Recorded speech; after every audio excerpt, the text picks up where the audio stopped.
live bravely, both tender and fierce. Women of indomitable will, words of Amit Tene, which best describes my guest tonight.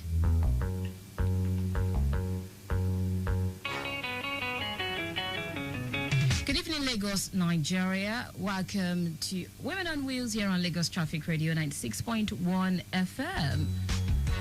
My name is Taiwo, Baruwa. Before we get down to business, let's tell you that the roads are looking free tonight. Okay, so it's a public holiday, and so it is not unexpected that these roads will be free. So please keep it within the speed limit and ensure your headlamps are working, even as you navigate in and around Lagos Metropolis tonight. Look out for other road users, look out for pedestrians. We've been given a report of good movement in and around the Metropolis with no record of breakdown. But if that isn't the case for you, feel free to share your experience with us just by sending a text to our WhatsApp platform. Women on Wheels is brought to you by courtesy Toyota Nigeria Limited, the sole distributor of that automobile brand in this part of the world. My guest on the show tonight is a bi-media broadcaster, a role she exceptionally embodied since the inception of Lagos television as an announcer and news reader. Even as she doubles as a studio manager at Federal Radio Corporation of Nigeria, that's FRCN, she broke into the media space at the age of 17, navigating the murky waters of broadcasting for 35 years, paving the way for those of us here today. My guest is a veteran broadcaster with over 35 years of experience. Tonight on Women on Wheels, we shall continue from where we paused last week on our telephone conversation.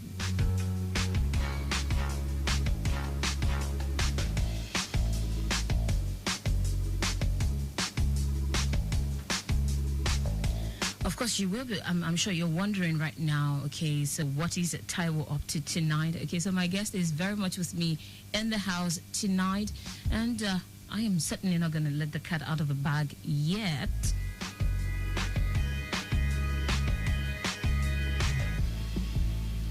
From the start to the end of her active service year, she actually continued to pioneer various media houses under the Lagos State Radio Services, where she rose to become the permanent secretary. That's a Lagos State Radio Service before her voluntary retirement at the age of 52.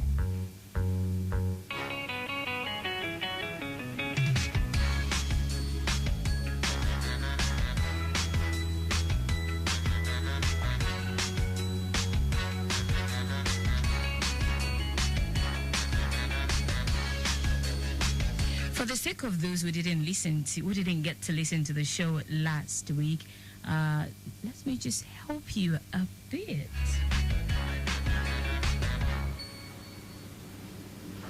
My guest tonight on the show is a veteran broadcaster that a lot of you actually listened to in the early days, early years. I mean, whichever way you want to describe it, of Lagos television and of course Radio Lagos.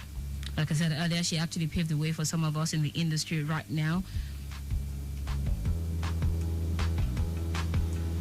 And then I have with me on the show tonight, your guess is as good as mine, I have Tinu Aina-Badejo on the show tonight. Good evening. Good evening, Taiwo. How are you today? I'm great. Why are we sounding? Are we microphone shy now? Well, each time you call me my name in full, I have the fear that I'm standing before my mom. I am sorry. Just now you heard me when I called Opeyemi. I mean, every other person would call Ope here, but I go Opeyemi. You know, I call people by their. I don't know why I am like that. It's okay. All right, then. So let's get down to business. We started this conversation last week as to how this journey started for you as a broadcaster. A couple of things you mentioned already. But then let's look at broadcasting as a profession, what it used to be, what it is now, and the future of broadcasting, given the technological advancement, the likes of artificial intelligence and the likes. What are your thoughts? Well, I would say that broadcasting has been made easier with technology. People can get information at the tip of their fingers. There was no use of computer that much then at that time. You had to physically study and find out information about any topic that you are treating. And I remember then we had something that was called Reader's Digest. That is a book that you get a lot of things, a lot of information at whatever topic you are treating, you are looking into. And you have encyclopedia that is there as well that you can get information from. But now, with the touch of the button on the internet, you can get all the information you want. And as you said, AI is there to assist you. So it's life made easier for the younger generation. But I begin to wonder, yes, it's easier, but then at that time you were able to task your brain. You are able to research. You're not depending on machine. You're not depending on internet to do anything. You really went deep down. And when you study then, it stays longer with you because you did your research. Absolutely. A lot of things you also get to know along the line as you are investigating whatever topic that you are treating. But now you find out that it's a given. You just assume that it's there. Once you go online, you get the information. You feel so, separated from the information. You are not. You don't feel. You don't feel that you have done anything that much because it's so easy. It's so easy to get. Whatever it is you labor for stays longer with you.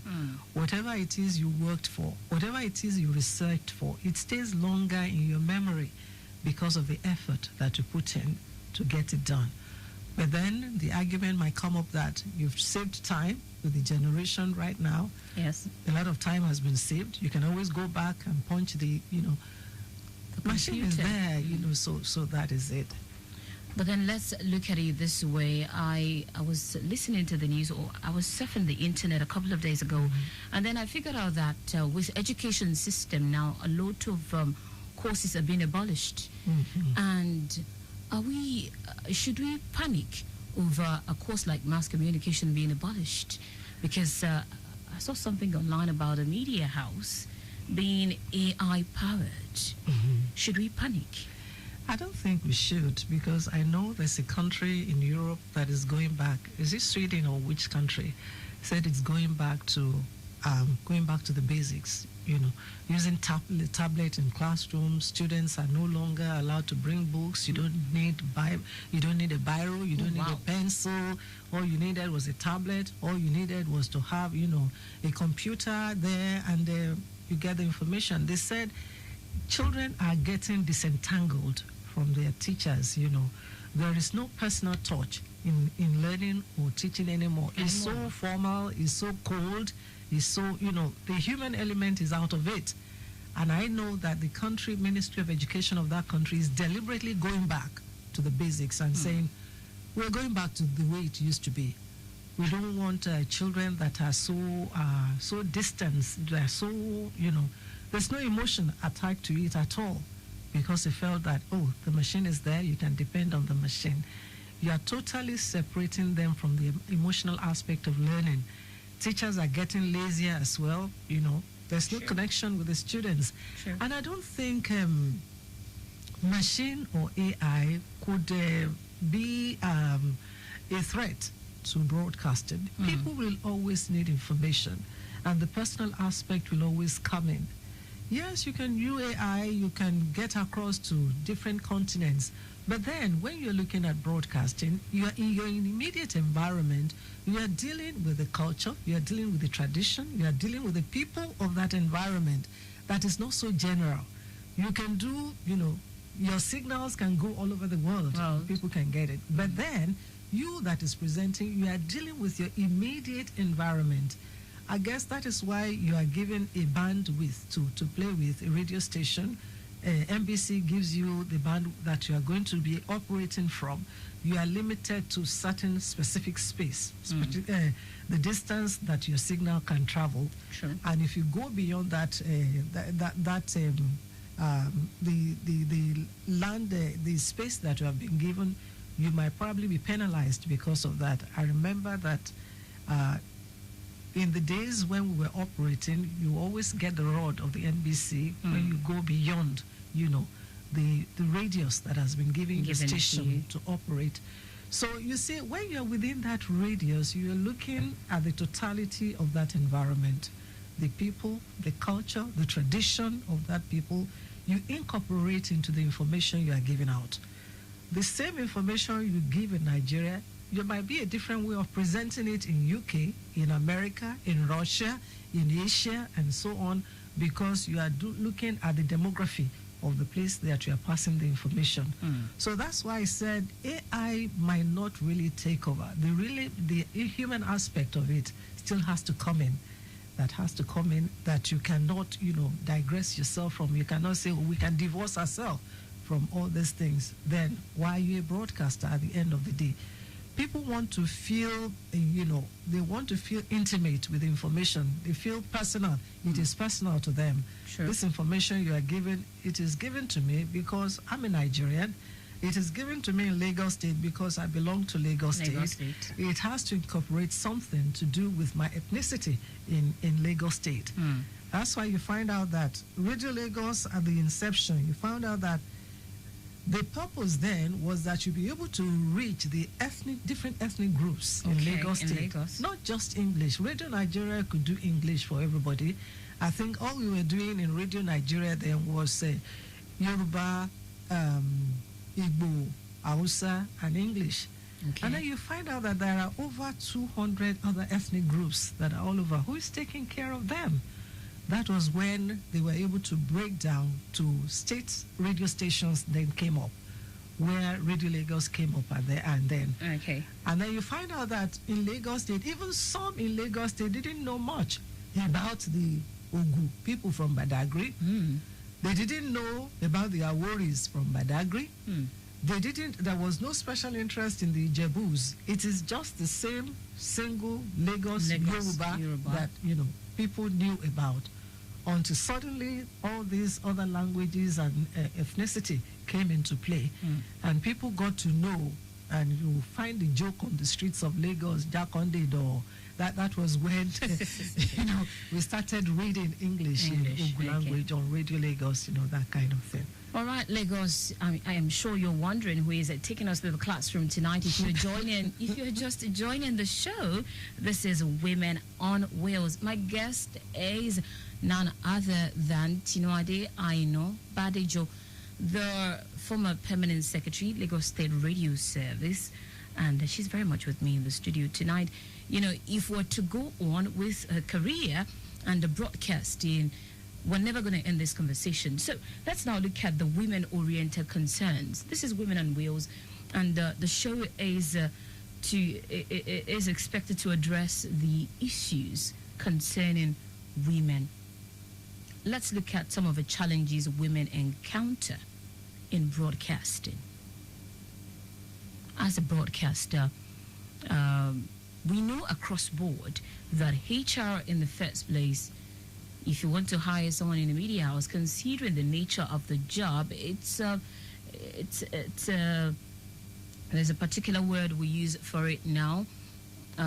It's a kind of service you render that takes more of your time than you can actually give to your family. How was it like for you, being a mother, a wife, and a thoroughbred broadcaster? It has always been an issue that you have to work your way around, One thing is you grow, and there are different stages in life that you grow. You grow from a young girl. Just in my own case, I started at the age of 17, and then it came to a point that you mature into a woman, and then your status also changes as well. You get married, and then you start having children. As you grow, you needed to find a way to be able to work around, the development in your life. How can you incorporate your career into it without sacrificing any? You will not sacrifice this career. You will not sacrifice your family at the end of the day. I think the key is to be married to someone who understands what the career is all about, your career is all about, who needs to be patient enough to accept and then to work out, find a balance in making sure that the family worked, So I was lucky because I married a media person as well, although not a broadcaster. He's an engineer. Okay. But he was somebody who knows about, the crazy hours that we're working in broadcasting then. And we were able to balance, and make it work. But there are times when you find, some clashes in timing and so on. True. There was an instance when I think it was my last child, and they had just started there used to be a daycare center that Lagos State government opened, where you have ShopRite now. Okay. And I remember I came to work and I took my baby, the only girl I have. Okay. I took her to the daycare center, and I got engrossed in work. My husband was also at work, and we totally forgot that there was a child at the daycare center. And by the time we came out, we both assumed that the other person had gone to pick up the child, whereas he was equally busy as well, at his own duty post. So by the time we got there, it was past 7, going to 8 o'clock. And you weren't fined? Yes. The daycare had closed at 5 o'clock. And we were there. And at that time, it wasn't the time of this mobile phone that you could easily call anybody and tell them what was going on. And we got there panting.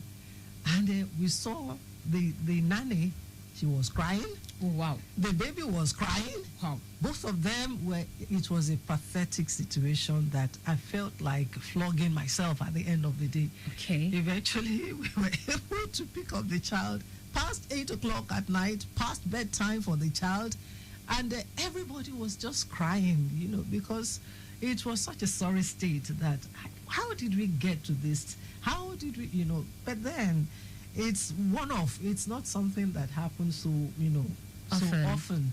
But then it was one of those things, one of the experiences that you still remember that, okay, so this happened. This was one of the prices you had to pay, for your career. Still in this same line of thought, I once heard someone once told me that, oh, you want to be a broadcaster. I hope you know that most of them do not stay married. There is this misconception about broadcasters, entertainers, getting all sucked in their job, in their career, and they just throw a question into the wind. What's your take on this? If we have to start counting, to the glory of God, I think this is about my 36th or 38 years in marriage. I got married in 1988. Wow. And to the glory of God, I think I'm still married to the same person. Thank God. The last time I checked, it's still the same person. So it depends on you. It's an individual thing. As I said earlier at the beginning, you are not going to sacrifice one for the other. If you're conscious of the fact that this is what I want a career, I want a home as well, because if I didn't fight for that home to remain standing, where would I be today at the end? And I'm empty nester now.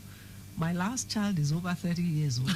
And so if I didn't fight to keep that home going, where would I be right now today? I'll be, all alone in an apartment. You might have a mansion and so on. Sure. But there's nobody there with you. But then, so you really needed to balance both. Be considerate of the other person. There are sacrifices you have to make. Some things you have to do without that others are doing. Maybe you don't become a party raider. You're not always there, hopping from one party to the other at the expense of your home and your marriage, So those are the things that you have to consider. It must be a conscious decision you make that this must work. There has been a label that broadcasters never stay married long, or they never marry, or they never stay long in the marriage. The marriage will scatter. You need to tell yourself, mine is going to be an exception. And I just thank God. It's not that I was so perfect or anything. I think I had mercy.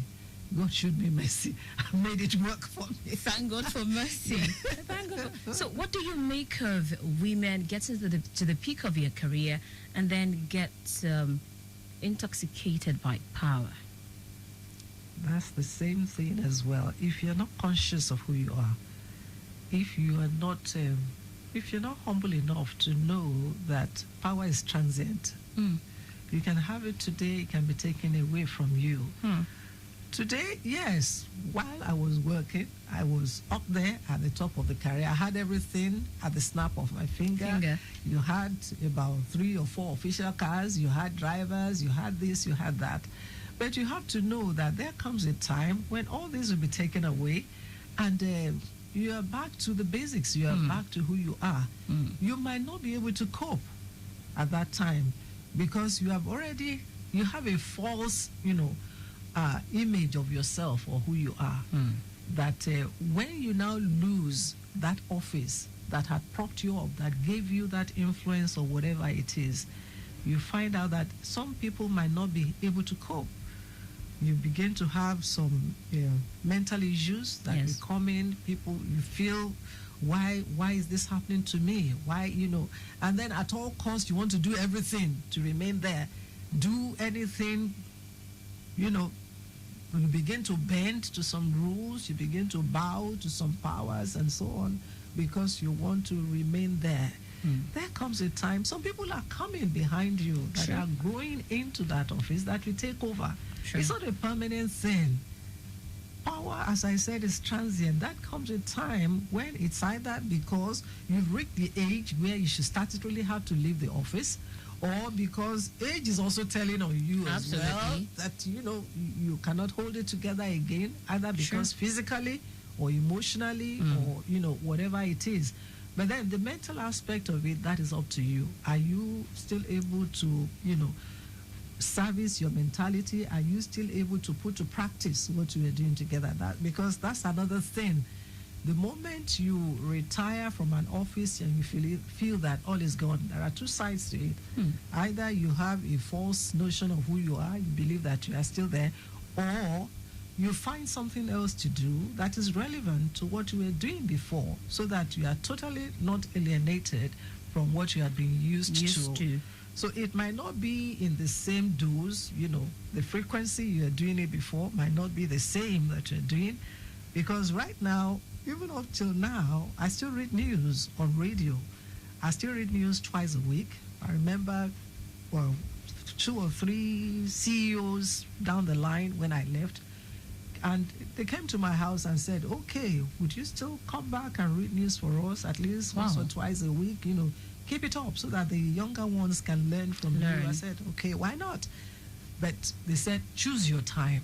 I said, thank you for that. Definitely. If you didn't I must put that condition. I must choose my time so that when it is convenient for me, and then I chose the time. And I remember the GM that invited me left, and then the other one came, and I just sat in my house. I said, the person that invited me has gone. The next one came to my house. I said, excuse me, ma, you can't stop. You are going to, it will not be during my time that you are going to stop now.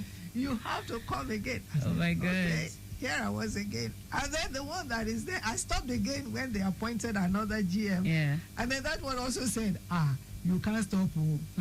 Why should it be during my time that you are saying you are stopping? Stop. I said, I have fun doing it. That is it. All right, then.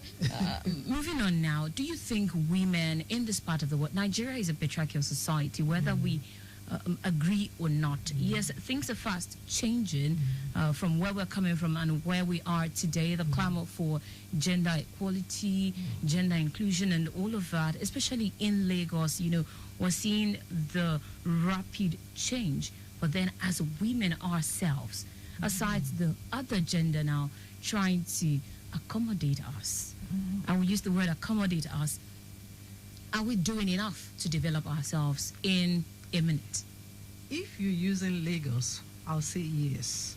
If that is the yardstick you're using, I'll say yes, because more than any other state, you have more women in positions of authority and holding down positions as chief executive officers, particularly in the service. You have over 50% of women as permanent secretaries in Lagos State. So, and then you find out that there's the issue of that is personal to the woman herself. An average individual person, are you seeing yourself as a victim? Are you playing the victim card here, to cover your own inadequacy? Because you find out some women, once they have tried every other thing and it's not working, they bring out the gender card and begin to, oh, they didn't allow me because I'm a woman.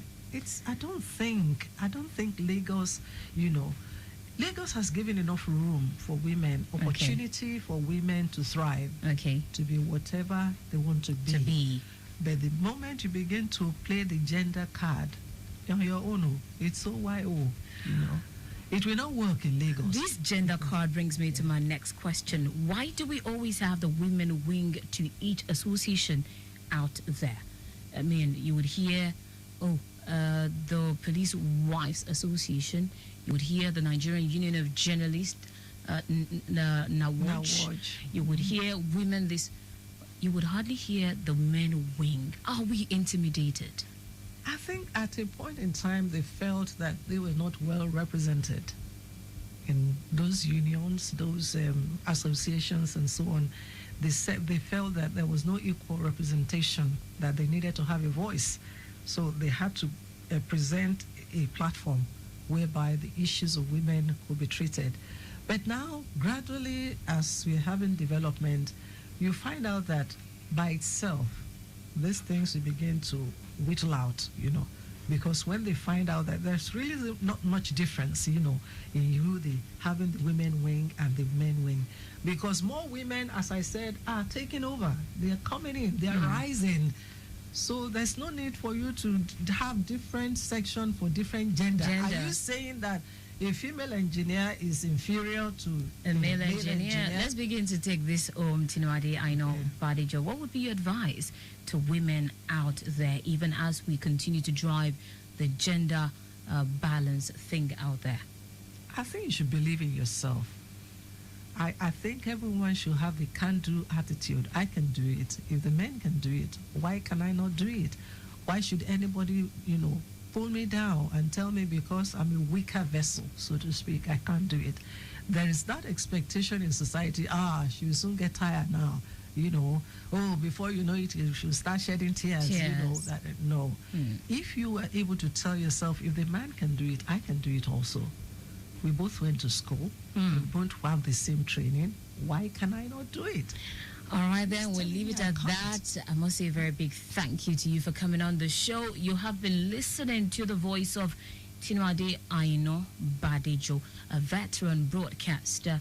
And of course, let me say maximum thanks to Opeyemi Shodunke, who has handled the social media for us this evening. I'm afraid we're out of time already. Thank you so much for coming on the program. This program has been brought to you by Toyota Nigeria Limited. It has been produced by Ajose, Oluwale, Funmilade, Akingbagbohun. Maximum thanks to Victor Terry.